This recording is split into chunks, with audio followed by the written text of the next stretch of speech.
జిల్లా చంద్రగిరి నియోజకవర్గం పాకాల మండలంలో ఘనంగా 72వ స్వాతంత్ర దినోత్సవ వేడుకలు ఘనంగా జరిగాయి. ప్రభుత్వ మరియు చర్చి మసీదుల వద్ద ప్రైవేటు కార్యాలయాల్లో ఘనంగా గురువారం నిర్వహించినారు.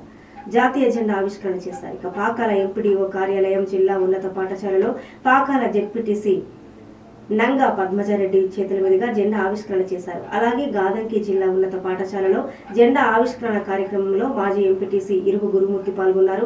పాకాల పోలీస్ స్టేషన్ ఆవరణలో పాకాల ఎస్ఐ మహేష్ కుమార్, తహసీల్దార్ కార్యాలయంలో తహసీల్దార్ నిత్యానంద్ బాబు, సబ్ రిజిస్టర్ కార్యాలయంలో సబ్ రిజిస్టర్ లక్ష్మీనారాయణ, వెలుగు కార్యాలయంలో ప్రభుత్వ జూనియర్ కళాశాల, డిగ్రీ కళాశాలలో ప్రిన్సిపల్ చేతుల మీదుగా జెండా ఆవిష్కరణ చేశారు.